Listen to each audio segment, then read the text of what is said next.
ว่าเป็นน้ำก็ลังว่าบาลอนเขียมปลาจาติว่าเป็นต้งเป็นนาบะมีแมงดาก็ลังว่ามีต้นเข้าจาติว่าเป็นเก้าไม้ใหญ่บะมีตกโตก็ลังว่ามีนกเกาเกิดเป็นคนเฮาแล้วบ่มีสินธรรมพระเจ้าคนเท่าเปิ้นจังประมาทดูแควนเจริญปอนเจริญโชคเจริญชัยเจริญมั่งเจริญมีเจริญสรีสวัสดีกับตันสาธุชนคนดีFCรายการทุกท่านมาพระมาแล้วนะญาติโยมศรัทธามาฟังพระครูวิโรจชยาภรณ์กับรายการธรรมะนึ่งกำลังใจสไตล์ล้านนาโดยอาตมาพระครูวิโรจชยาภรณ์นำเอารายการมาอู้จากับบรรดาศรัทธาญาติโยมกันแถมครั้งหนึ่งในเวลานี้ไปจนถึง20:30ใช้เวลา30นาทีโดยประมาณวันนี้อาตมาภาพก็ได้ไปร่วมงานทำบุญอายุวัฒนมงคลของพระครูบาชัยประสิทธิ์แห่งสถานปฏิบัติธรรมม่อนพญานคราชอำเภอแม่อ่อนจังหวัดเชียงใหม่แถมที่หนึ่งเป็นบุญใหญ่มาแป้กันก็คือที่วัดชัยมงคลตำบลหนองจังคืนเนาะหรือว่าประตูป่าเพิ่นก็มีการประกอบพิธีวางศิลาฤกษ์พิพิธภัณฑ์หลวงปู่พระครูบาบุญชุ่มโพธิโกอดีตเจ้าอาวาสวัด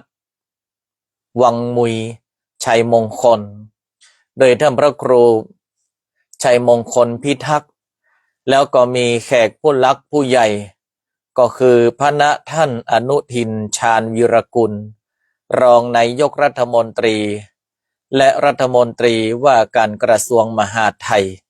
พร้อมด้วยเหล่าข้าราชการอุ่นนาฟ้าคั่ง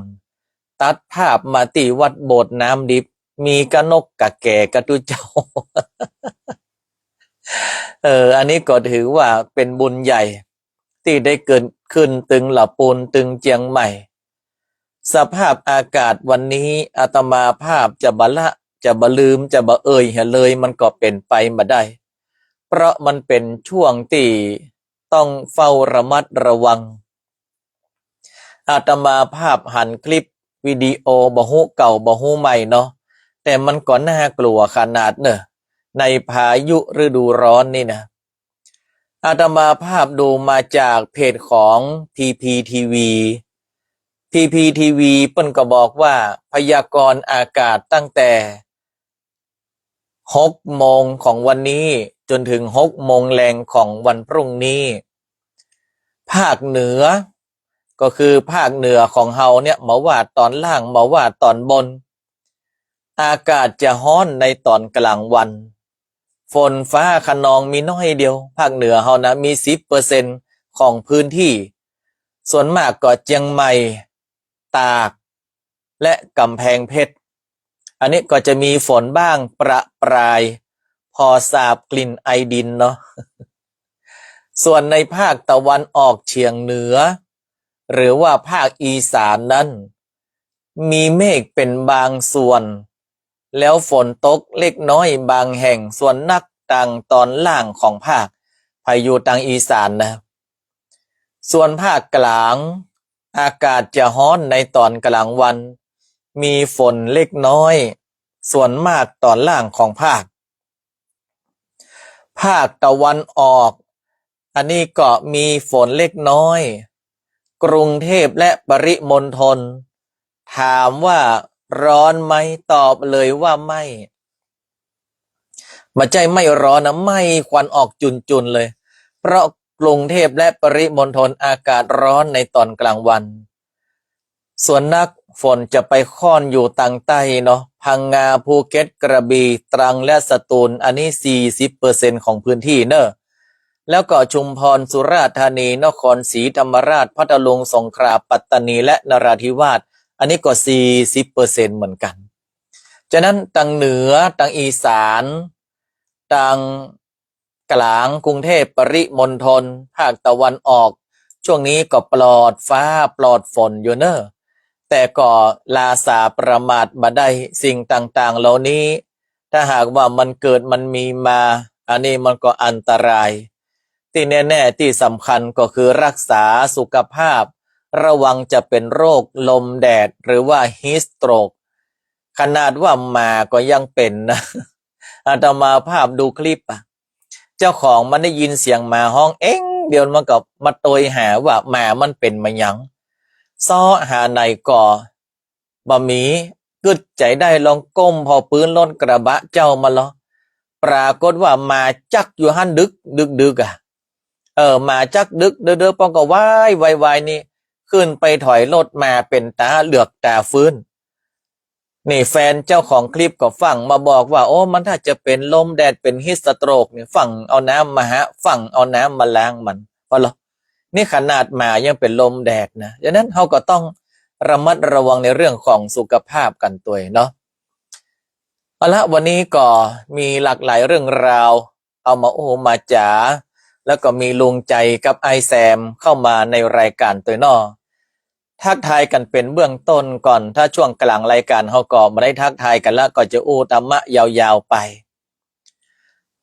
โยมแม่สุแก้วคำอ้วนมาแล้วจากสีโพธารามแม่พิชยาวงพมิตรเปิ้นบอกว่าโอ้ดูทั้งคณะนะดูกันทั้งบ้านดูกันทั้งคณะเปิดออกลำโพงใหญ่พ่อเลี้ยงศักดิ์สิทธิ์คิดงามแอดมินธรรมะคลื่นสีขาวแม่เลี้ยงดวงทิศลิมวัฒนาชัยแม่อมพรกันทมีแชร์แล้วเนอะเจ้าสาตุแม่รึงไรปาลีมาละโยมแม่ครูมลิวันเจริญเนตรเนาะโยมพายงอินทเนียฟังอยู่น้ำแป้หางดงอาตมาภาพจะเอาหัววัดไปตาลปูนเนอะวัดนาตังโลหะปราสาทปะนะตังหางดงเนี่ยวัดอะไรอย่างก็ชื่อแต่ปะนะตาฮักนี่ KFC เนาะออกกำลังกายหรือยังออกกำลังกาย1 วันเนาะไปกินหมูจุ่ม3ติดคุณลุงสุภาพสืบสุริปุญชัยมาแล้วแล้วแม่หาไทยทิพย์อินอ้ายเนาะไปปะกับติมอนก็ไม่ได้อู้กันดีสักกรรมแม่หาไทยทิพย์เป็นแจเข้ามาตุไปญาติม่วนโอ้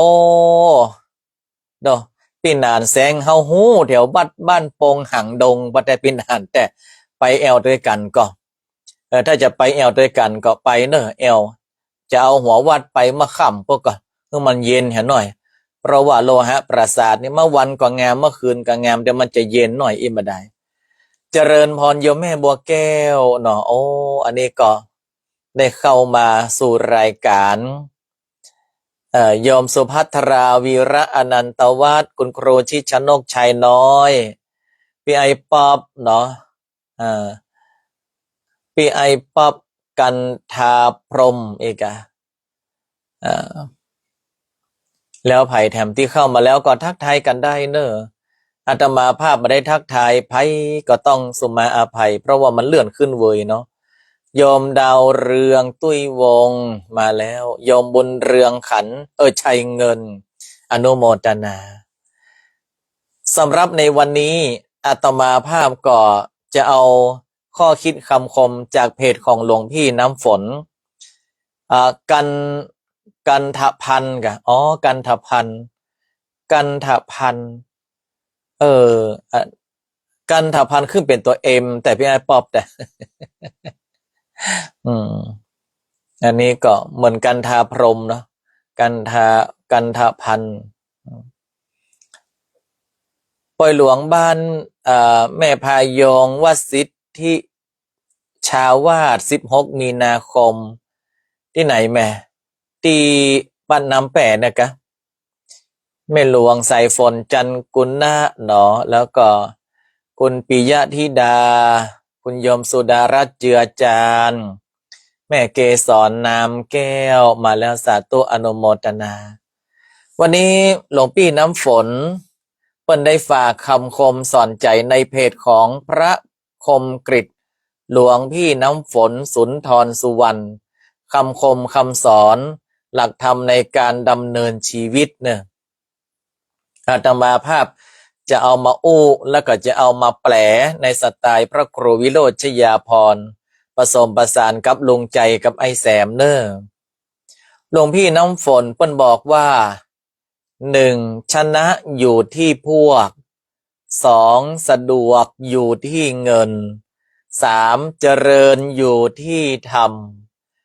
4. ระยำอยู่ที่ความเป็นอวิชชาอวิชชานี่มันอย่างใดเดี๋ยวอาตมาภาพจะมาขยายความให้ฟัง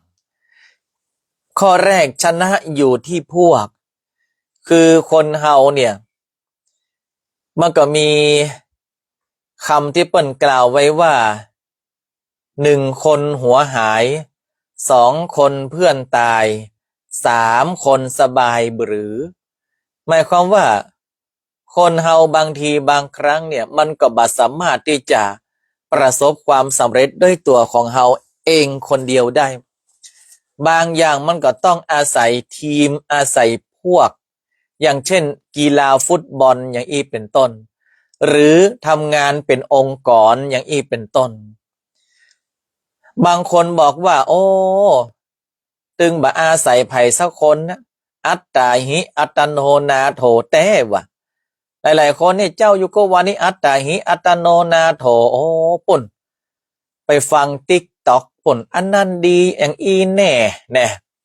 สั่งซื้อมาโอ้จวนกันไปแอวหั่นจวนกันไปแอวนี่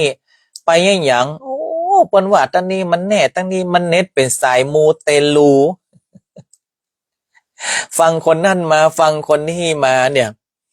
แล้วก็จักจวนแน่จริงตัวยังมาไปคนเดียวดอกขนาดไปวัดไปวาจะเข้าห้องน้ำยังจวนคนอื่นไปอยู่นะอันนี้คนเฮาเนี่ยต้องยอมรับว่า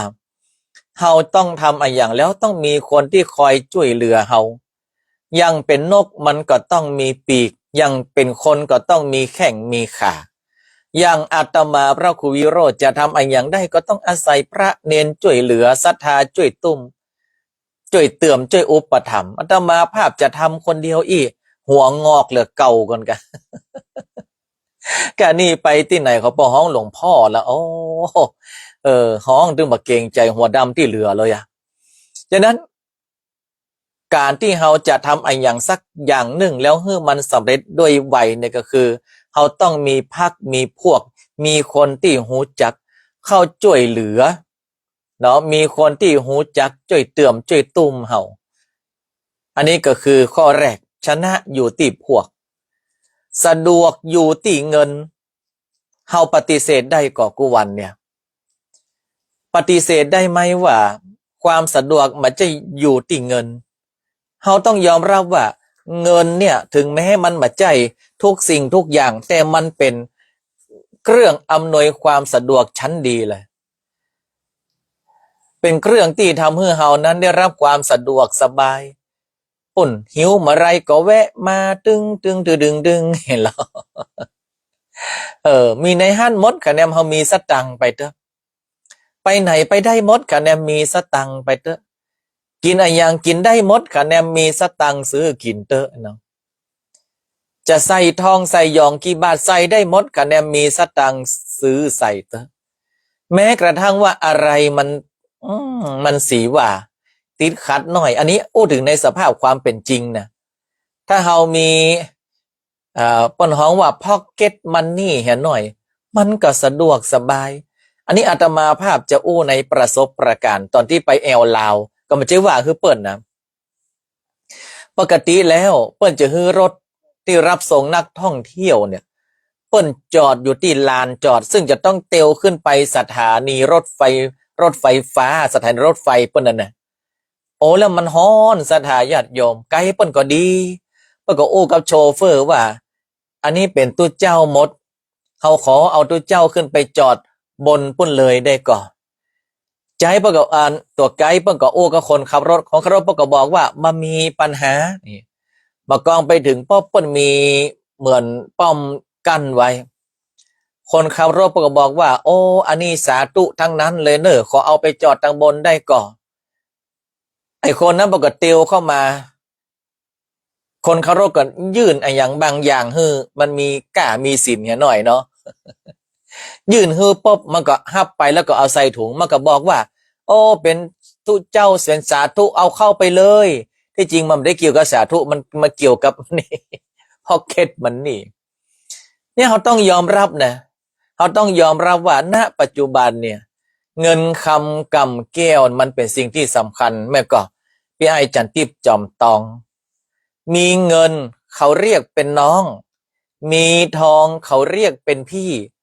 มีทั้งเงินมีทั้งทองไม่เรียกน้องไม่เรียกพี่แต่เขาเรียกปาบูมเห็นหรอปาบูมเนี่ยปาจันทิพย์เนาะ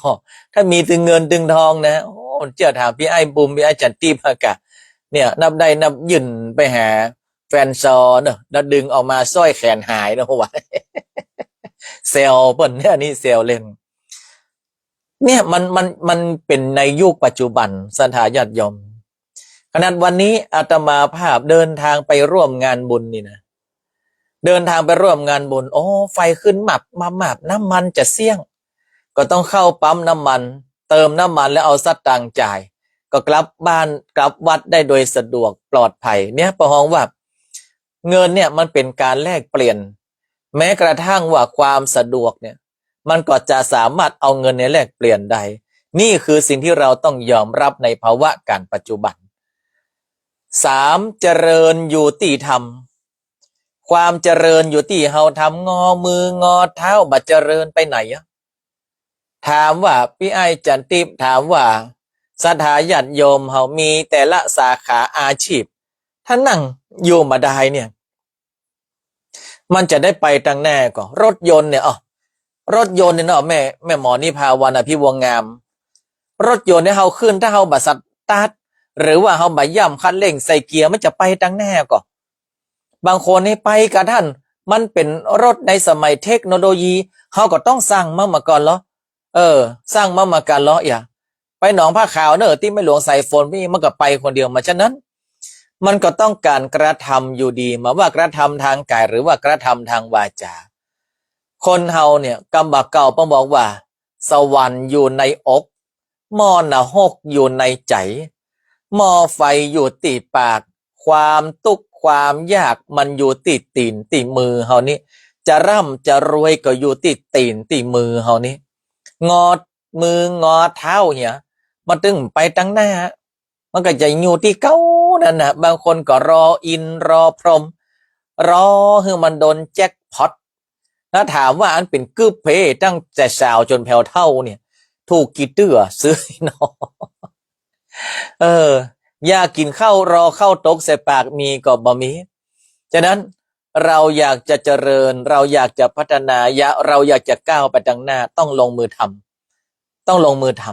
ำแล้วความระยำอยู่ที่อวิชชาอวิชชาคืออะไรอย่างอวิชชาคือความบ่หูแต้เนี่ยคนบ่หูแต้แล้วเอาไปโอ้คนบ่หูแต้แล้วเอาไปเล่าอันเนี้ยมันต้องอันหนึ่งปลาหมึกอันหนึ่งกุ้งอันหนึ่งหมูเนาะเพราะห้องอย่างคนละย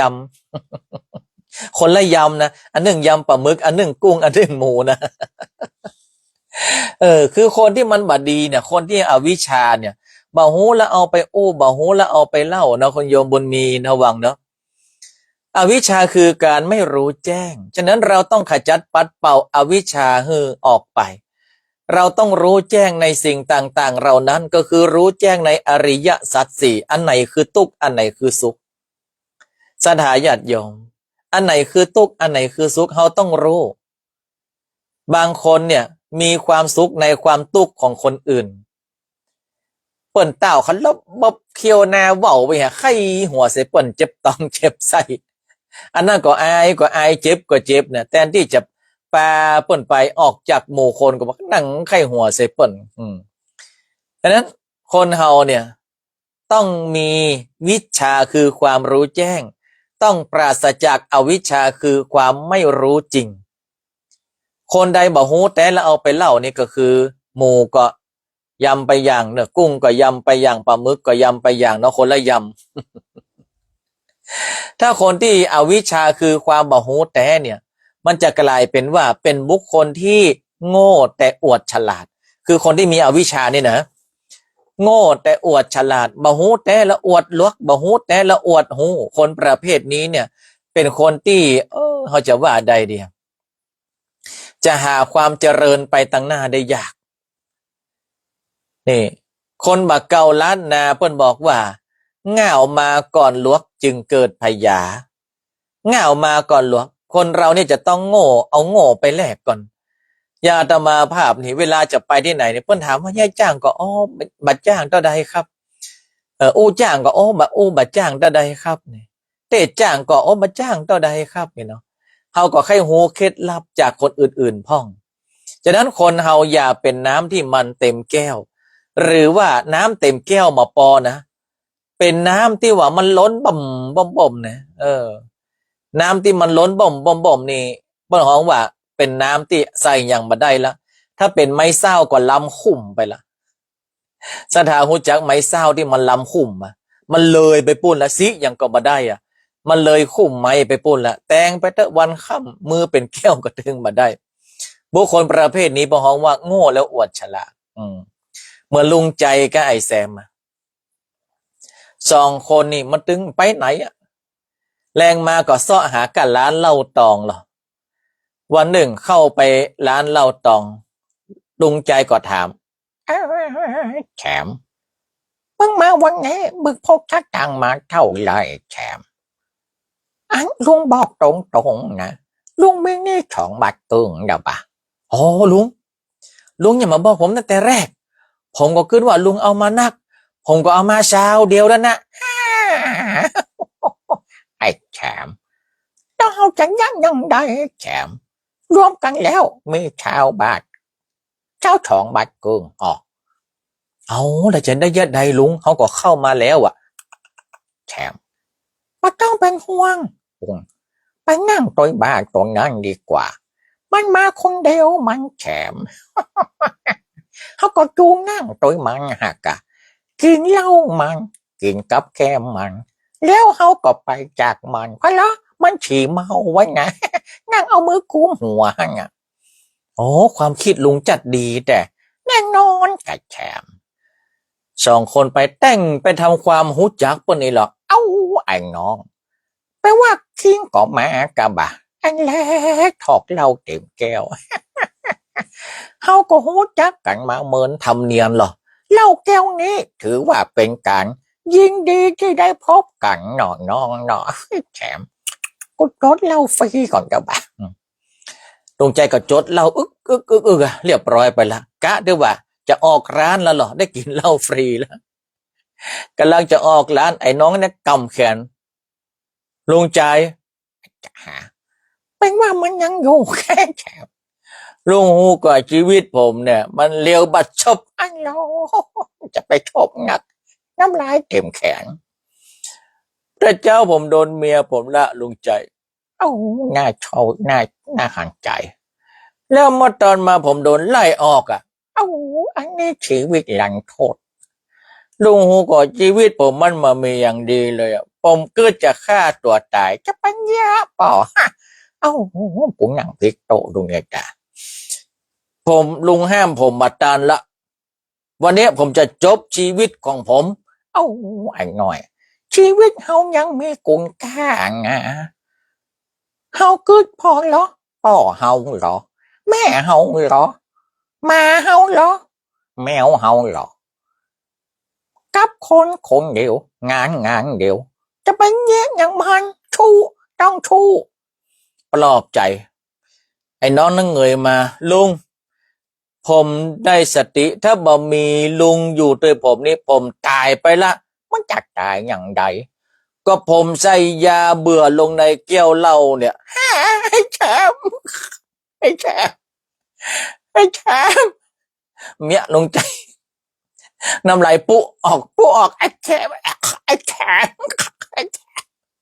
โหไอ้แฉลุงใจเป็นยังน่ะลุงใจก็กินแก้วเหล้าคิงนะแกฮะลุงใจไอ้แฉห้องรถแหละห้องรถแหละปะปี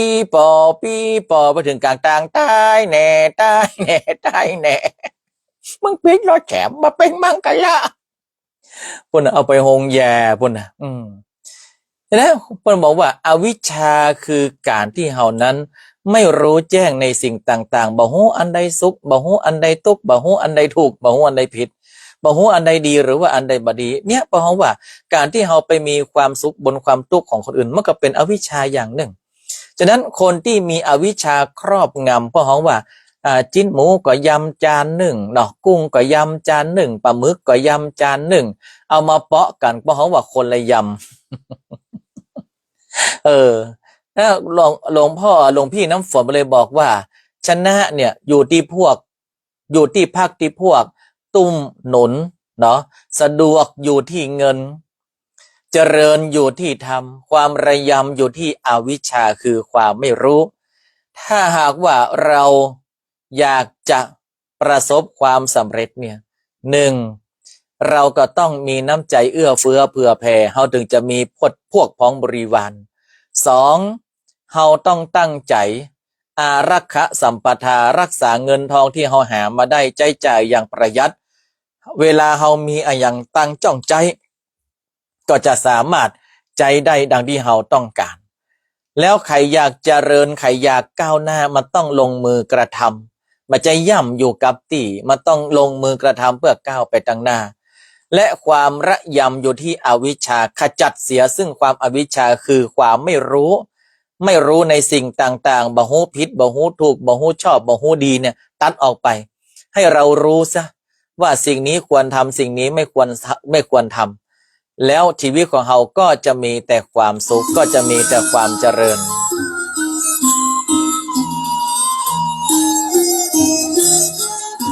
วันนี้พ่อเลี้ยงบอมกำลังเข้ามาสงสัยรถติดเนาะดีนะรถติดรถดับนี่มาได้เนอะ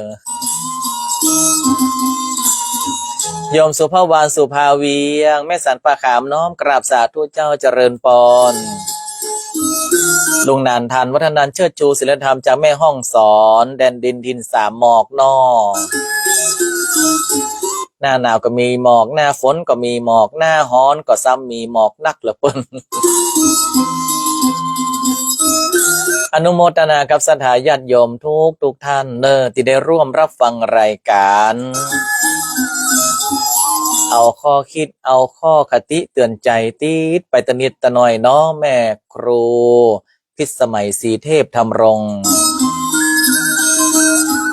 เดี๋ยวแม่สมบูรณ์มาจากดงปาลันมาแล้ววันพรุ่งนี้รายการยุทธ1 วันอาตมาภาพไปเทศนาธรรมงานทำบุญอุทิศถวาย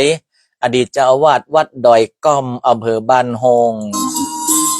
ซึ่งถึงแก่มรณภาพไปก็จะไปแสดงพระธรรมเทศนาอุทิศถวายแก่หลวงพ่อท่านพระครูในวันพรุ่งนี้ที่วัดดอยก้อมอำเภอบ้านโฮงสำหรับวันนี้รับเป็นสุขตื่นเป็นสุขในทุกท่านแล้วอย่าลืมอาตมาภาพขอฝากบุญแห่งการบรรพชาอุปสมบทไว้